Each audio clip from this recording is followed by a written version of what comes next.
Alrighty. Looks like we got something going there. Alrighty, we got 9:14 p.m.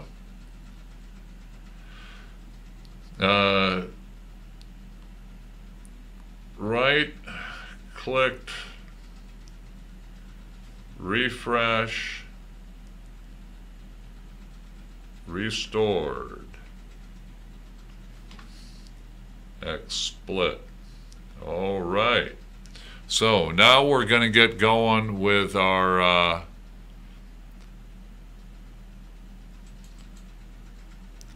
connections on the air, our own publication 10 times a year, and going to share the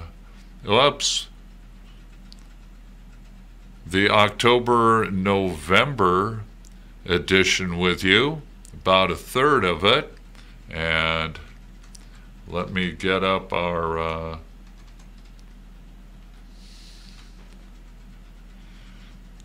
audition to record the show. Saturday evening news with your host Richard Slezak. Here we go. Hey, good time, 9:15 p.m. Good evening, Stockton, California, and around the world, listening in on the voiceofstockton.org. It is the Saturday evening news with your host, Richard Slezak of Stockton, California. And we had a DCC meeting this morning, but I didn't, myself and two others didn't make it. But that's okay. I'll give you more on that later. The Democratic Party is alive and well. If you want to be a Democrat, join a club near you, register up, read the platform. And the platform can be found at Democrats.org. It's the same thing to go be a Republican. I want people living. Do politics face to face, because politics is how you will govern. And we want your input. We want you to care, C-A-R-E, and have human empathy. That's part of the message here at the Peace and Justice Network. So I dig politics and religion, so I want you to go do it live, face to face, you know. Meet up with people and join these clubs and campaign for to get your philosophy of government into government. Now, connections, let me get that up on various screens here. Here it is. And, oh, is it that camera right there? We have a camera over there, and they're kind of wandering about. Now we got a camera right here.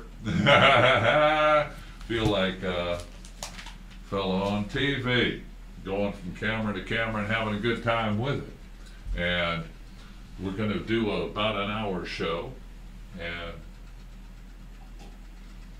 got started at 9:15. Going to go through connections, going to hit the hot stuff for you. All the good shows, all the good articles, give you a good idea of what's going on in the world. Now, connections, again, we could use advertisers. You can be an advertiser in connections. We're here at 231 West Bedford Road. Phone number is 467-4455. And our rates are very reasonable. If you want to submit an article, please get in touch with us. And our editor, Bruce Giudici, B-Giudici, and that's Bruce, Giudici, at caltel.com for an email. But again, at the 7th of every other month, and for our next edition, that'll be November 7th coming up, and today's already the 4th. So let me get some microphones up here so I'm nice and clear and well heard. And so we invite stories, particularly local. We do have meetings and specialize in an area, try to anyways. And so again, November 4th, and then the next edition will be as late as January. Today's the 4th, November 7th, so that's Tuesday.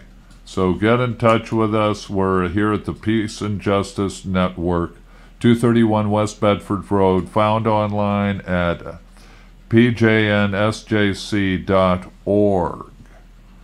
And our first article is War is Not the Answer by Anthony Weir. This is not a hopeful plea. It's a critical assessment of the reality that must guide our nation. Now, Kim Jong-un and his regime might be brought to an end by war, but in addition, war would kill many Americans serving and living in the region and possibly beyond. War would bring greater death and destruction to South Korea and the wider region than any would dare predict today. War would risk pushing North Korea's nuclear, chemical, and biological weapons, ingredients, and know-how into multiple additional hands. War would slam the United States and China right into great new frictions and flashpoints, and no one can say once war starts how or when it might end. Contact your representatives and senators. They need to hear from you. Congress needs to know that the American people do not want war, be it intentional or accidental. Congress needs to know that voters do not view boasts and threats as substitutes for adroit diplomacy. The United States must abandon wishful thinking and, crucially, prioritize realistic goals. And therefore, Congress needs to stand up to President Trump.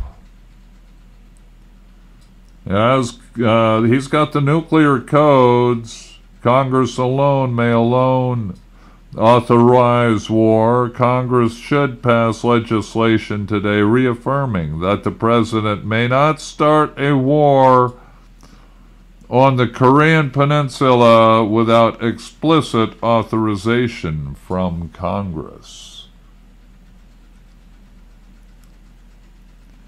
The Constitution demands it, and the American people deserve it.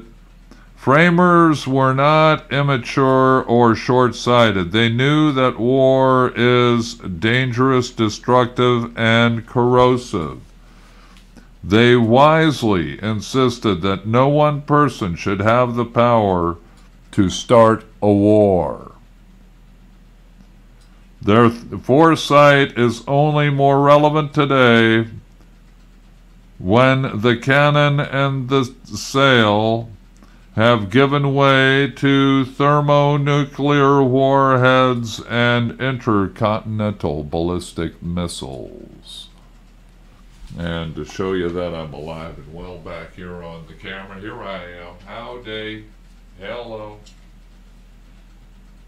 And the president claims that talking has failed. Ignore the real setbacks to North Korea's weapons program that great diplomacy secured. These claims are also distractions from how priorities earlier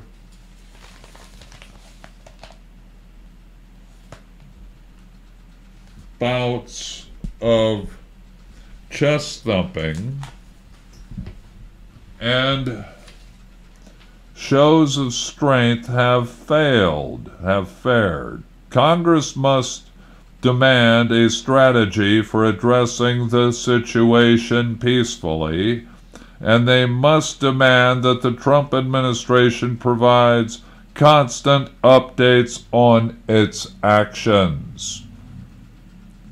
North Korea acquired the fearful power it revealed last weekend by skillfully navigating and manipulating disagreements and differences among the other powers of Northeast Asia. The United States should be assembling coalitions, not opening up new divides for North Korea to exploit.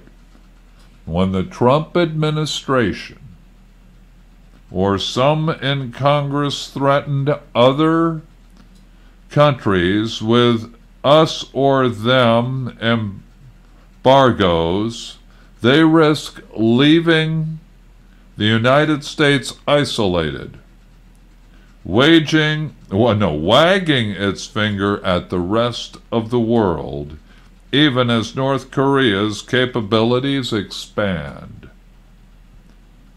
Targeted sanctions might be part of the revitalized strategy, but sanctions are not a substitute for strategy. Now is the time for Congress to act. Now is the time to make your voice heard. Now is the time for real answers to the real challenges that North Korea poses. Okay, speaking of contacting your representatives, President Donald Trump, the White House, 1600 Pennsylvania Avenue Northwest, Washington, D.C., 20500 is the zip code. The phone number is 202-456-1414. Again, that's 202-456-1414. Not email, but the website is www.whitehouse.gov. Twitter, wait a minute, they got a Twitter? Twitter at Real Donald Trump at White House. Ain't that nice? You can Twitter the president. Clip us!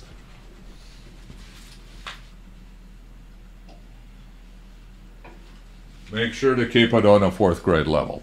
And continuing. Our senator, our junior senator actually, Kamala Harris, and her state office up in Sacramento, 501 I Street, Suite 7-600, Sacramento, zip code 95814. Phone number up there is the area code 916-448-2787. Again, for Kamala Harris in Sacramento, you talk to her office. They pass things along. Call at 916-448-2787. You can send a fax up there to, this is out to the Washington office where you can send a fax. 202-228-3865. Fax number for Senator Kamala Harris, 202-228-3865. Now, her Washington office is 112 Hart Building, Washington, D.C., 20510.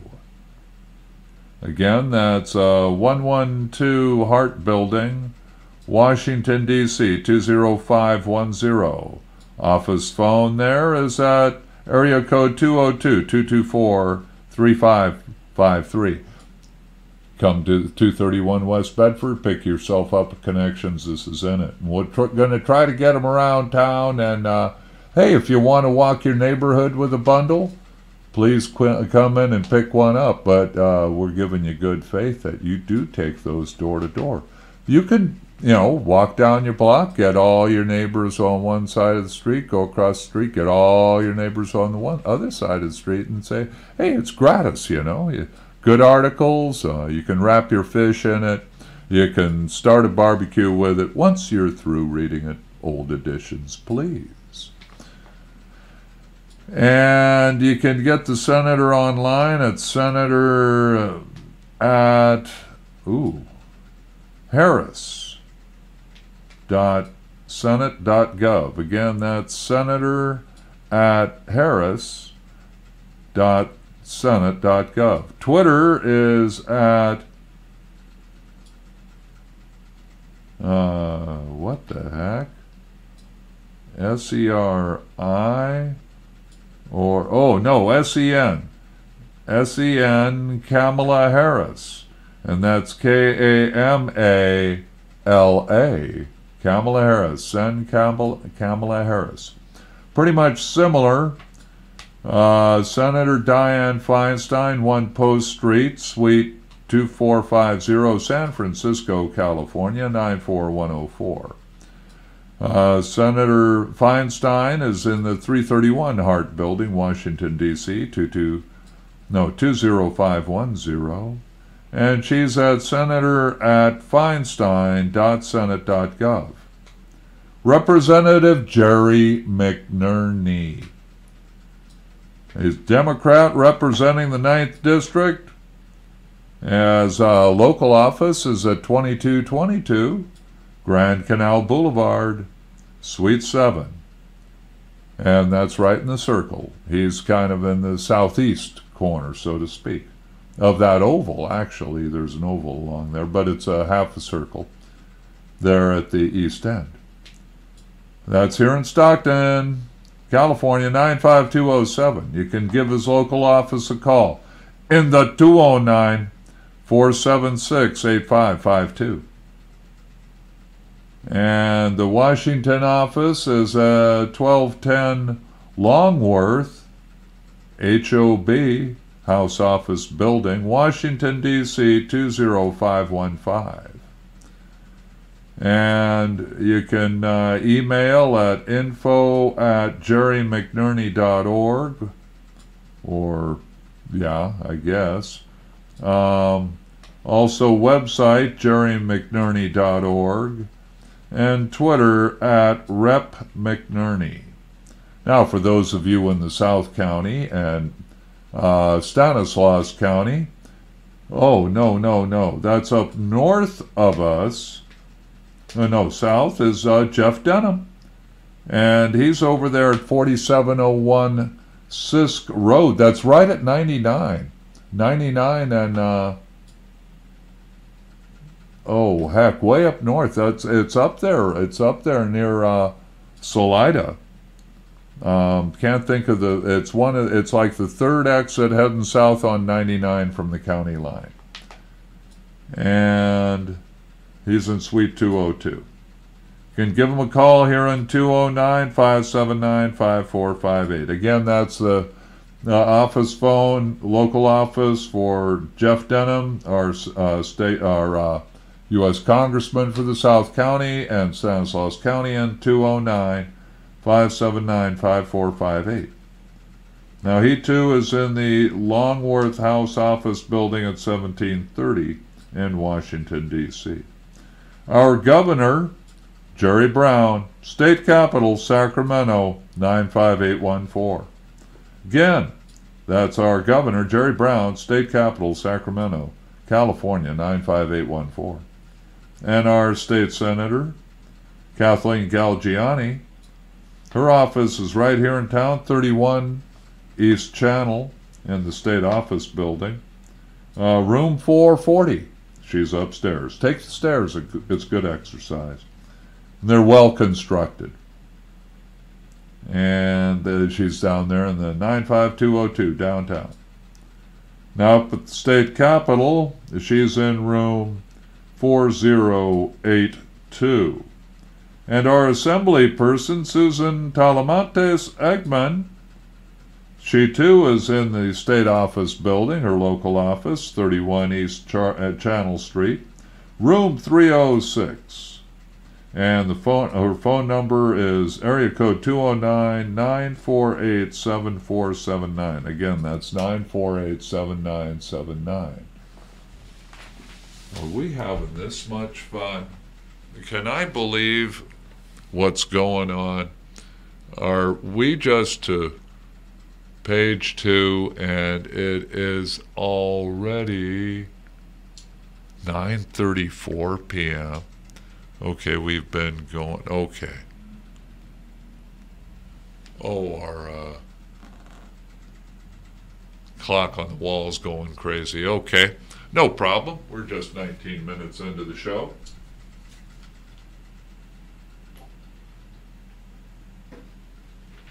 We got 9:34 here at the Voice of Stockton, and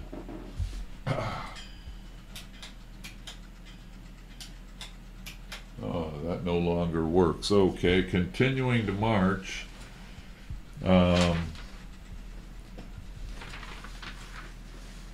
Democracy, use it or lose it. This is by our editor, Bruce Giudice.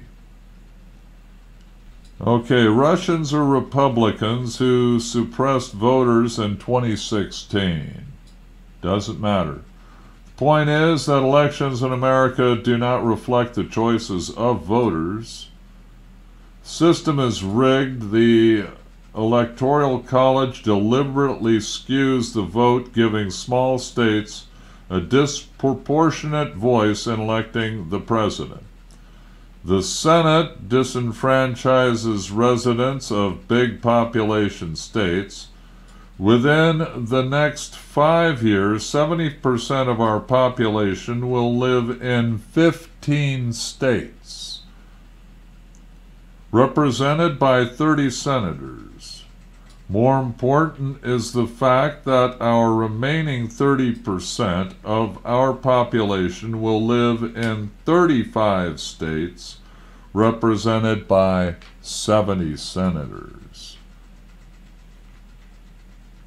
The structural constitutional flaws compounded by blatant gerrymandering in the House, where the overall popular vote in the last election favored Democrats, and yet the Republicans continued to hold an uncompromising majority, and in 2 recent presidential elections, 2000 and 2016, the Republican winner did not win the popular vote.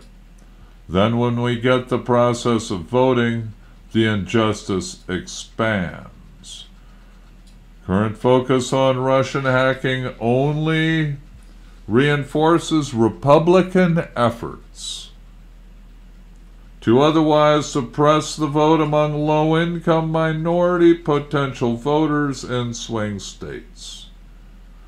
Through restrictive voter identification laws and limited early voter periods, mostly Southern Republican-controlled states have cut the number of eligible voters before Election Day. And to this, the aggressive cross-check process championed by Kansas Attorney General, current co-chairman of Trump's bogus election review committee, and used with brutal efficiency to swing states like Florida and Ohio. Registered voters have been pruned from voter rolls for reasons of having a vaguely similar name to another voter anywhere else. All of these efforts boost the chances of electing a President Trump. Add to this mix, perhaps a final straw, efforts by hackers, Russian or otherwise, which tip the scales to the Republican side. New York Times recent report indicates that hacking to remove eligible voters in swing states has been left uninvestigated. largely because elections are regulated by states that have little funding or expertise to investigate such meddling. In addition, most states that are prone to being hacked are Republican-controlled, and so might be less than vigorous in pursuing hackers that are essentially pursuing the same aim in suppressing Democratic votes. It is in the wink-wink, nudge-nudge world of global understanding that, necessarily unspoken, the Republican Party would be grateful to any help hackers could offer in furthering its long-term efforts to undermine democracy. The Russian investigation has become a more sexy look into what has become the most important issue of our time: the overthrow of our democratic system by voter suppression and an out-of-control funding process that pre-selects candidates for their ability to deliver the financial goods to the corporations that paid for them. Without changes in how we elect our leaders, our democracy will be lost. Education and civic involvement is key. In the end, democracy is a use it or lose it proposition. Get active and vocal. Happy autumn. And our next look into things, connections. We're going to look at a waterfront city hall, and I'm going to do it at 941.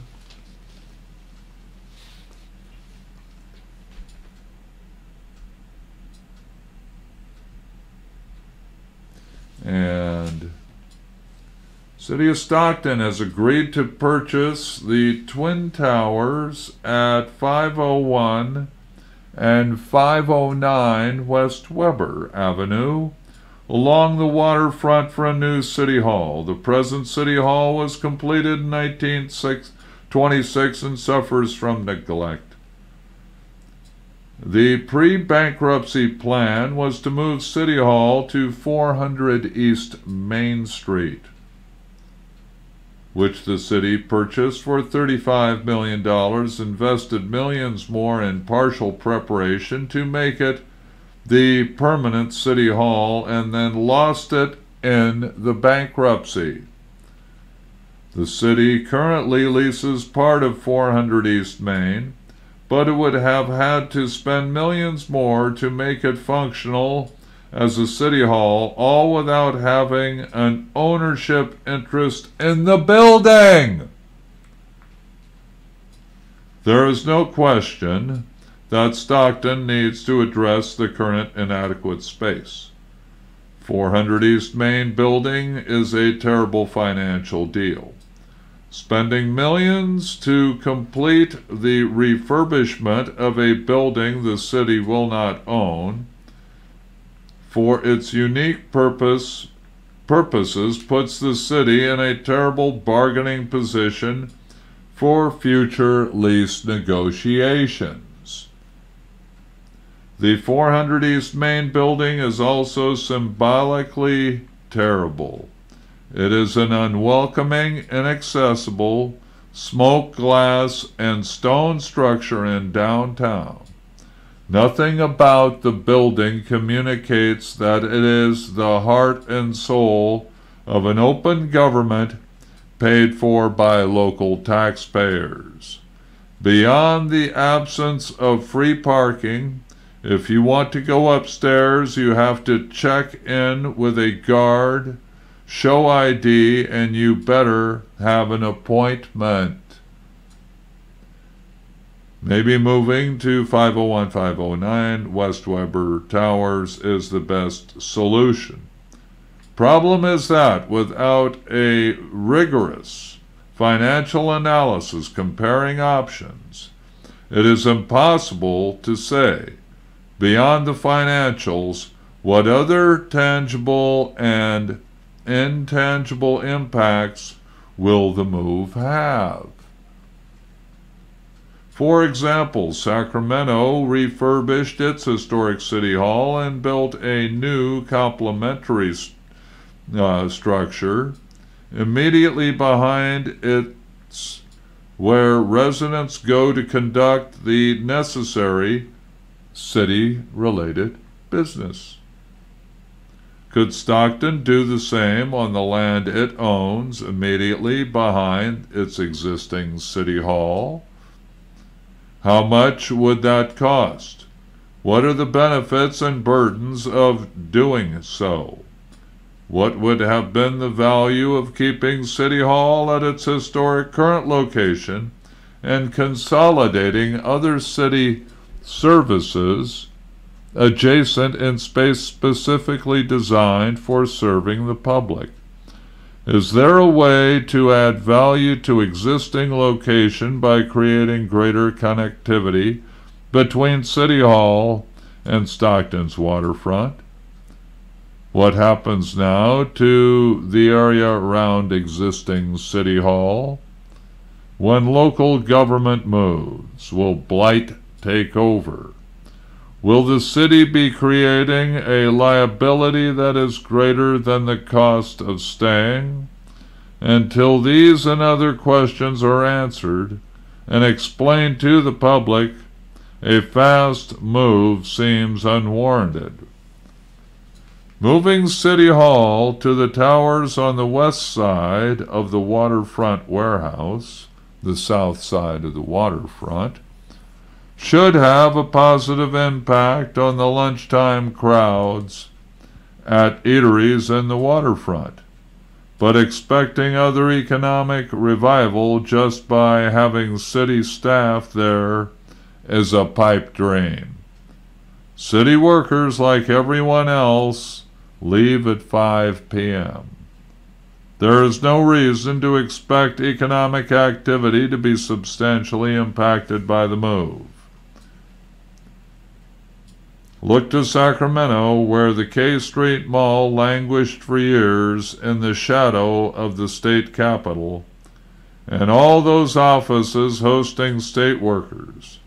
Not until after a multi-million-dollar sports arena for the Kings has it started to show signs of economic vibrancy. Even so, the jury is still out on whether the hundreds of millions of dollars Sacramento put up will pay off. Local government exists for the benefit of its residents. Stockton has the opportunity to remedy some past mistakes. In other words, buying, losing, and then leasing 400 East Market, East Main. It would seem that a vigorous, transparent process did not take place that compared its options and allowed for ample public participation. The city worked fast in approving the move, yet with hard questions unanswered, and with interested parties unheard, the city seems to have made an uninformed decision without public support. Excuse me.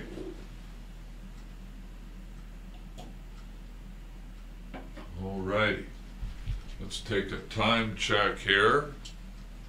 See what the time is on the radio DJ.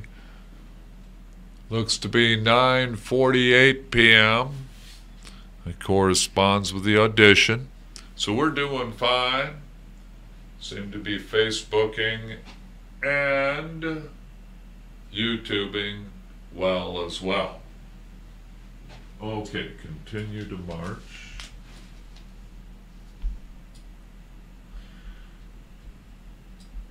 A good friend of mine for a good while now.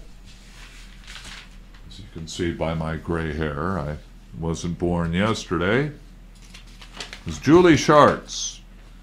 And she's a longtime teacher at Cleveland Elementary School, to include it being shot up, 5 students killed, and about 16 wounded. That was back in January 1989.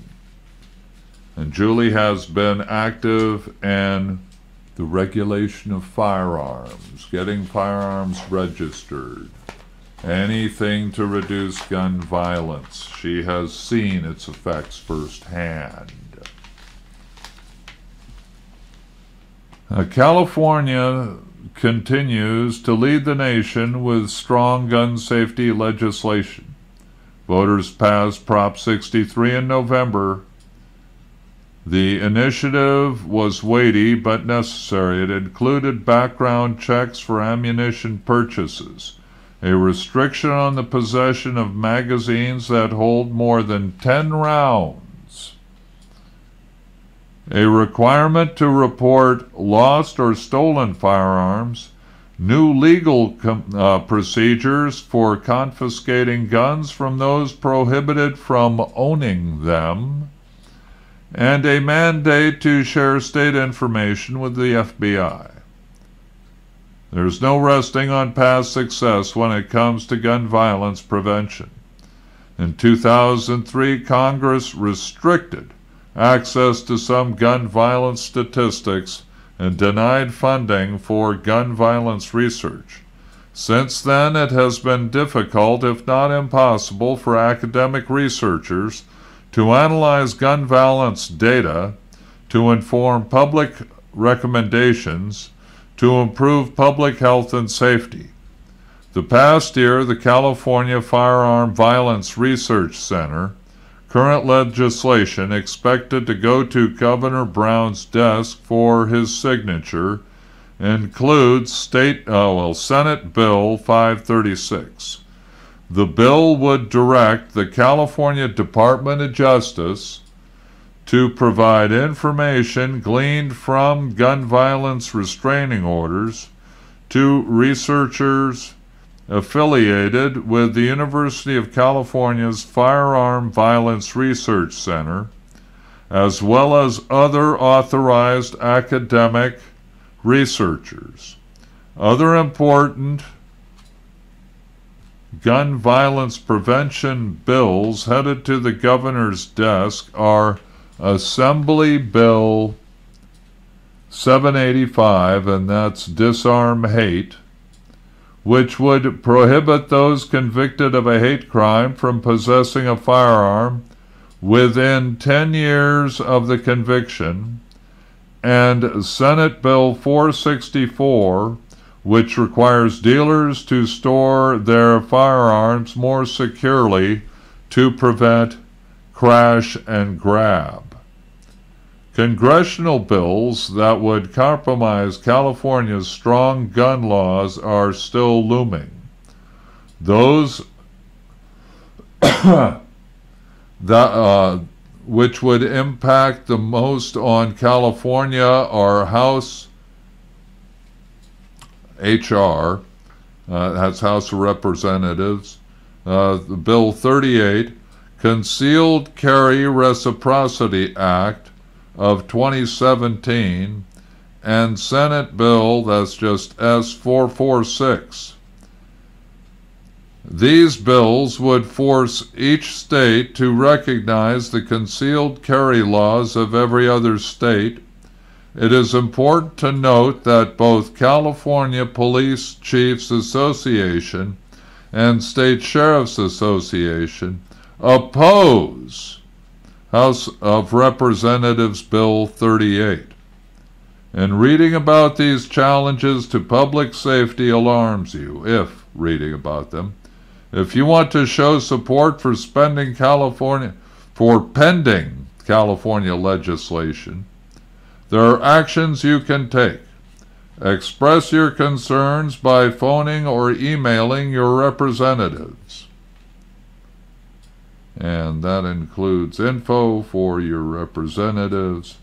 Oh, check out clevelandschoolremembers.org. Again, that's clevelandschoolremembers.org. And other action, on the fourth Tuesday of every month at DeCarly Waterfront Plaza, there is an awareness and prevention of gun violence rally. Consult the website for details or possible changes in the event. Now, for gun violence policy and legislation, look up smartgunlaws.org. Again, that's smartgunlaws.org. All righty. And what time we getting to have? 9:54. Where are you?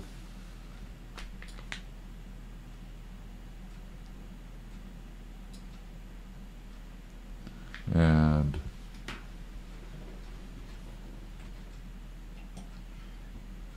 let us continue with October-November connections and more to say about Korea. This is by Ted Snyder. He writes on analyzing patterns in U.S. foreign policy and history, and the source is Truth Out. First printed up on September 14th. Okay, now back on the 4th of September, Nikki Haley told members of the Security Council, "Enough is enough. We have taken an incremental approach, and despite the best of intentions, it has not worked. Members of the Council will no doubt urge negotiations and a return to talks. But as I have just outlined, we have engaged in numerous direct and multilateral talks with the North Korean regime, and time after time they have not worked. The time for half measures in the Security Council is over. The time has come to exhaust all of our diplomatic means before it is too late. We must now adopt the strongest possible measures." And hold on. We got 9:56 here at the Voice of Stockton.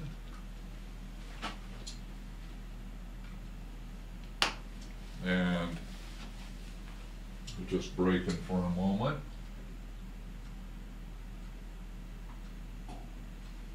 There we go. Getting a little bit of water. Pardon me.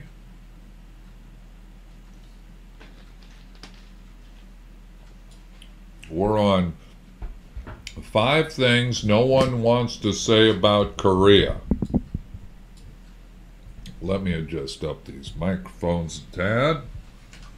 Got 9:57 here at the voiceofstockton.org, Saturday Evening News with Richard Slezak. And we're going over this month's connections. Okay, we started it, but the Russians invaded, the Soviets invaded from the north. This was settled at Yalta, how Korea will be settled out. But the Soviets came in from the north and occupied down to the 38th parallel. We came up from Pusan and occupied up to the 38th parallel. And 1946, Soviets had established a communist government in the north, and we established a government in the south.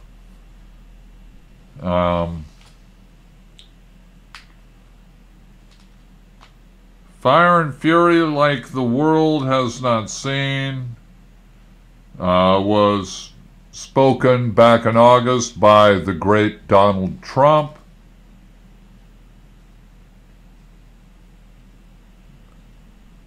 Because in the Korean War, the United States devastated North Korea. The West presents North Korea as a paranoid state whose fear and distrust of the United States merged ex nihilo, but North Korea's seemingly irrational need for deterrence has a history. U.S. bombing in North Korea was not confined to military targets during the Korean War.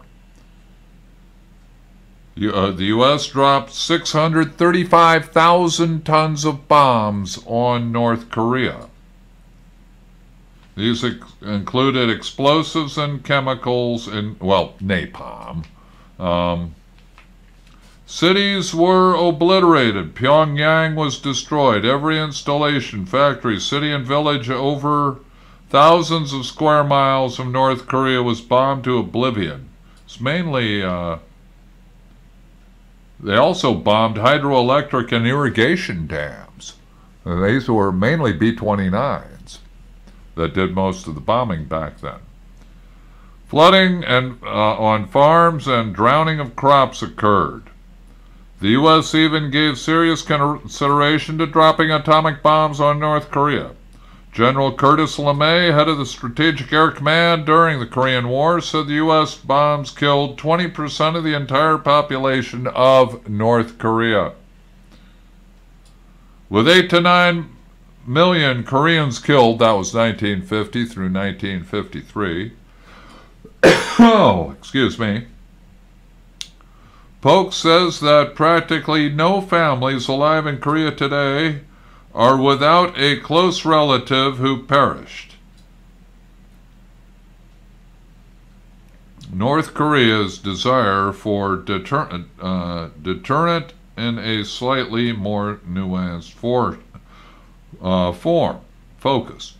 Now, third, South Korea was the first to violate the Nuclear Non-Proliferation Treaty. Oh, how so? North Korea joined the Nuclear Non-Proliferation Treaty in 1985. Now, South Korea had already signed on a decade earlier in 1975. From 1982 until 2000, South Korea was secretly violating the Nuclear Non-Proliferation Treaty. Okay, according to the Bulletin of Atomic Scientists, in 2004, South Korea, that is the Republic of Korea,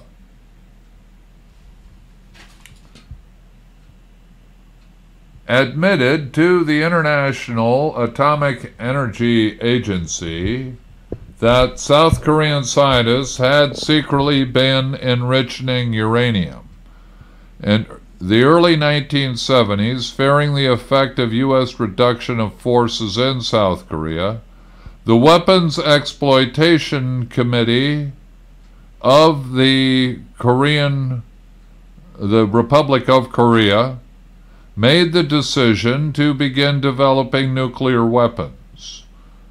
The Republic of Korea weapons program seems to have continued until October 1979,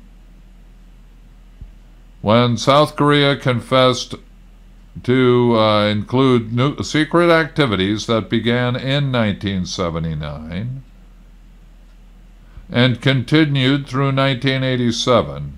The lack of declaration to the International Atomic Energy Agency violated the country's Nuclear Non-Proliferation Treaty commitments.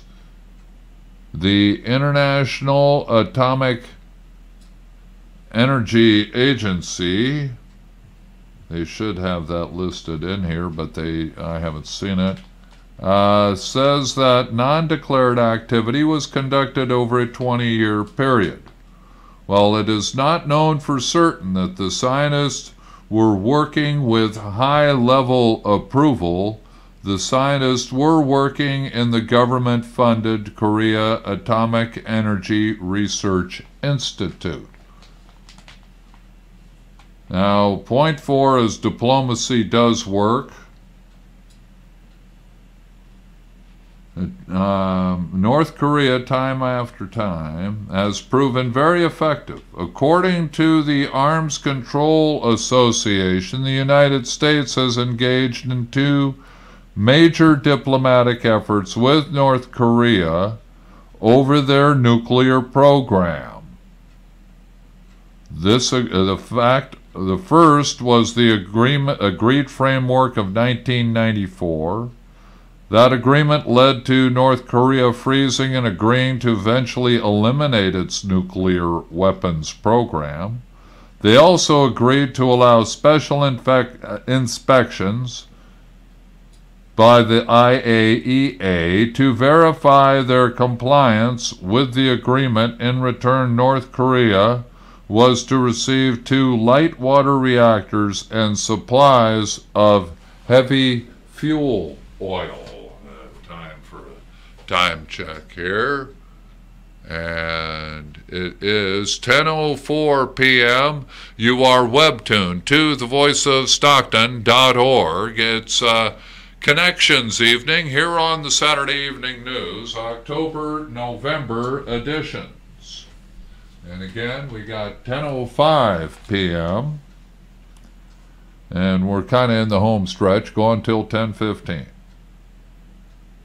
Now, the second was the 2005 agreement, in which North Korea committed to abandon all nuclear weapons and existing nuclear programs and to permit inspections. Both work showing that diplomacy with North Korea was a possible route to nuclear disarmament. And when each stopped working, each time the party chiefly responsible for the failure was the United States, according to the author Ted Snyder. The 1994 agreement included assurances that the U.S. would stop threatening North Korea. George W. Bush broke that agreement when he threatened North Korea and grouped it with Iran and Iraq and the axis of evil back in 2001. Worse, the U.S. explicitly included North Korea in the 2002 Nuclear Posture Review as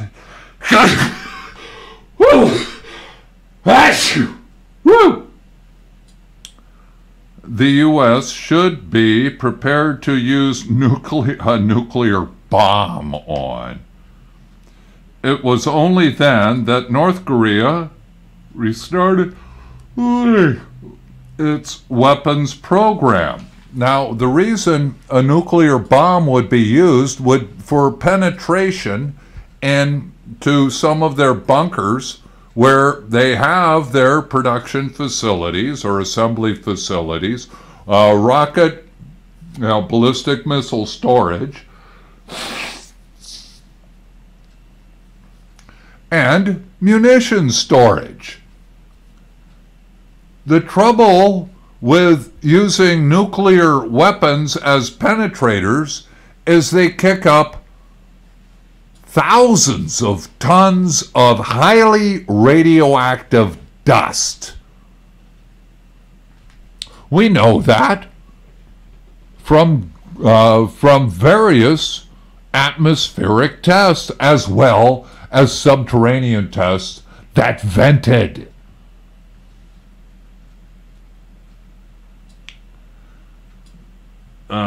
Continuing, it was only then that North Korea restarted its weapons program. According to Noam Chomsky in the book Hopes and Prospects, the U.S. also failed in the fuel supply part of the agreement, providing only 15% of the fuel that it had promised. By the late 1990s, according to Lawrence Wilkerson, this was under Bill Clinton, the United States was already not living up to its side of the agreed framework. Now, again, forward to George Walker Bush, October 2002. It was February. The Axis of Evil speech took place. Based on preliminary intelligence, the U.S. claimed that North Korea had restarted a clandestine nuclear program. The program would have been a violation of the Non-Proliferation Treaty. It would not actually be a violation of the agreed framework.